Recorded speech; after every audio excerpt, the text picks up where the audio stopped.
Hello and welcome back to the shack. The name here is John. The call is W8JS. And today we're going to look at the new program called PotaCat. We're going to surf around the program here and take a look and see what it all does and how it may help you out.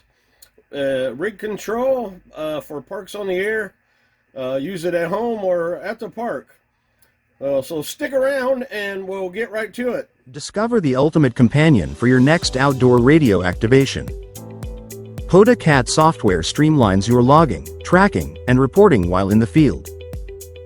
It is designed specifically for radio enthusiasts who love parks on the air adventures. Get organized, stay connected, and make your activations more efficient than ever. Start your journey today with the power of PotaCat in your station. Alright, we got the PotaCat up and running.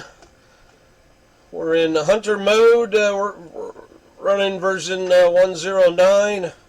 I do believe there's another version that came out this morning prior to making this video.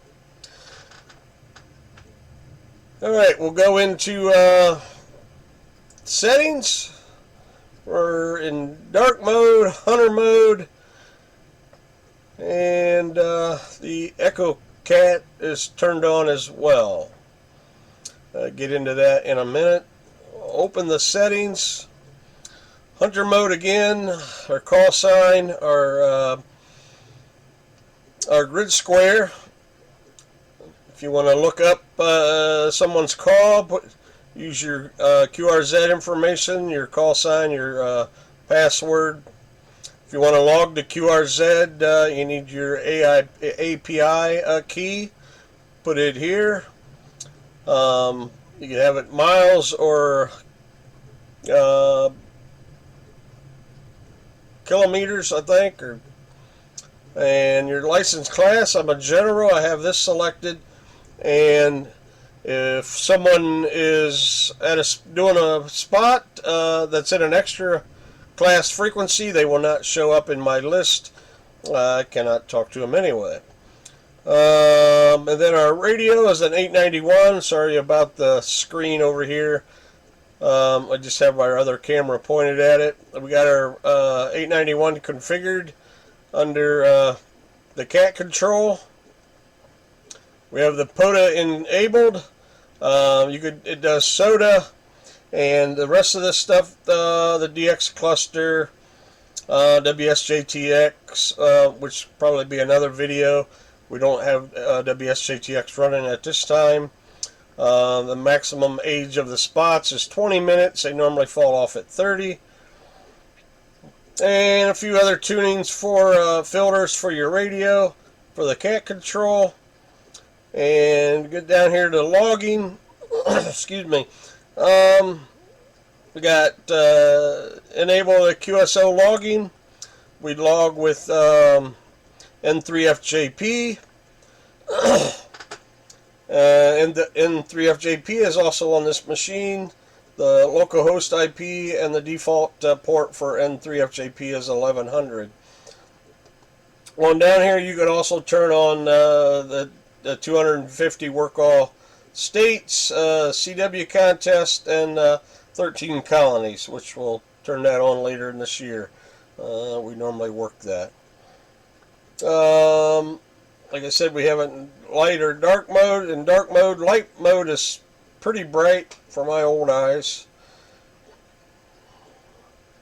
And we have it configured as stacked configuration with the frequencies and the calls at the top and the map here in the lower part. You can put it left and right, so you can have it split screen instead of up and down. For the ECHOCat, to access your PotaCat and your radio remotely, you can access it remotely in your house, or you can remote from outside your house.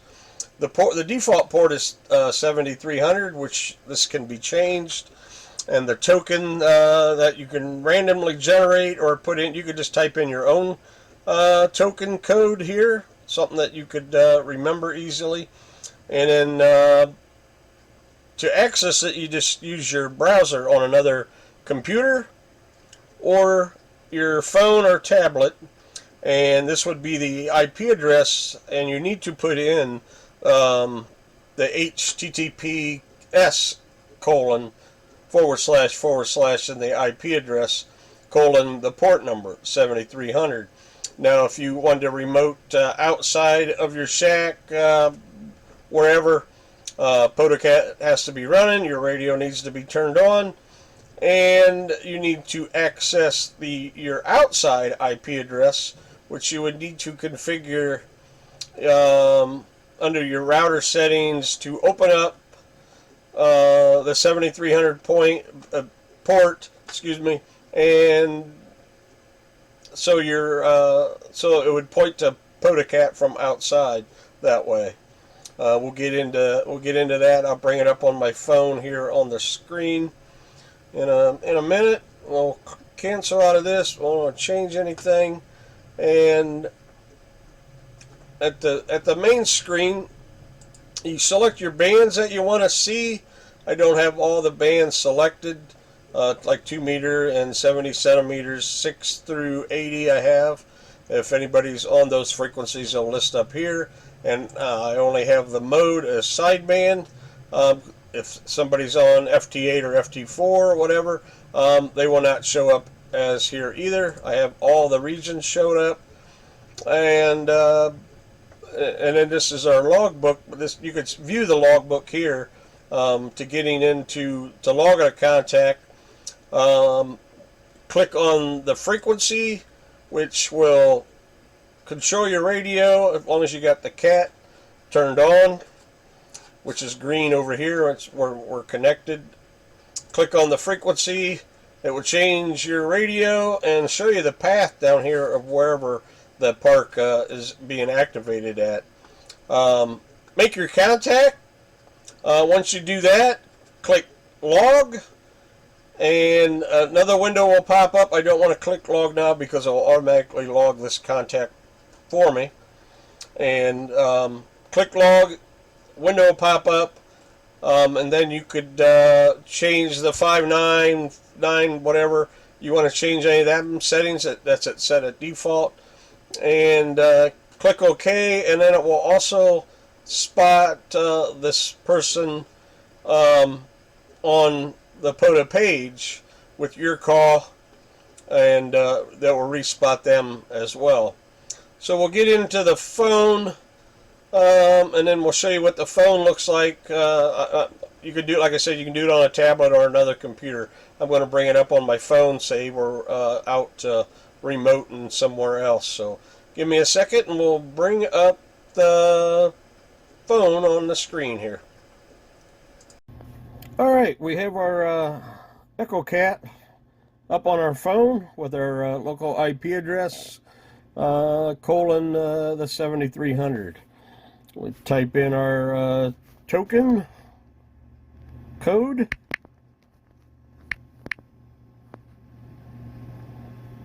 I remember what it was. Say connect. And here we go. We're up on the screen. We show all their POTA spots with the park number and the frequency. You can also, I guess you can also show the map. It's only one or the other though. These are the United States that are on there. And then to back to the spots, it shows our frequency of our radio. And then once again, you want to log the station. The logging is over on the right side on your phone instead of on the left side on your screen in your shack. Once you say log, it will like I said, it will automatically log it to QRZ if you have that turned on.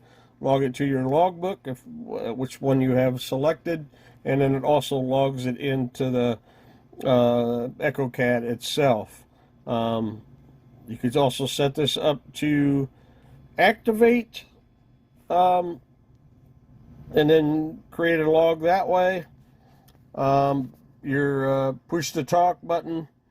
This will key up your radio and make a contact to the station at the park, and then log it in that way.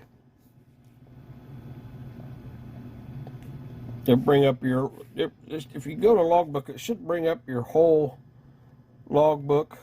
It might take a second before it to bring up all my contacts that I made.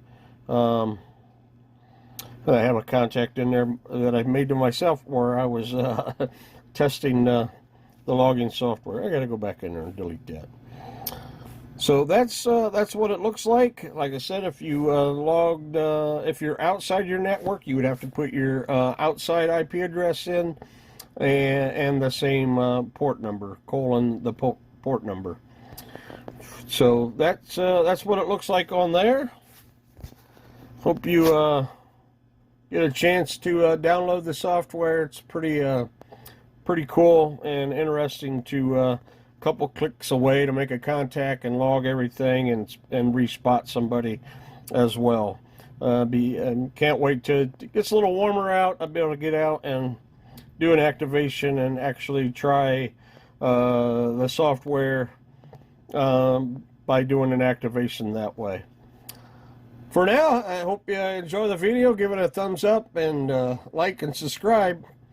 And we'll talk to you again. 73s from WJES.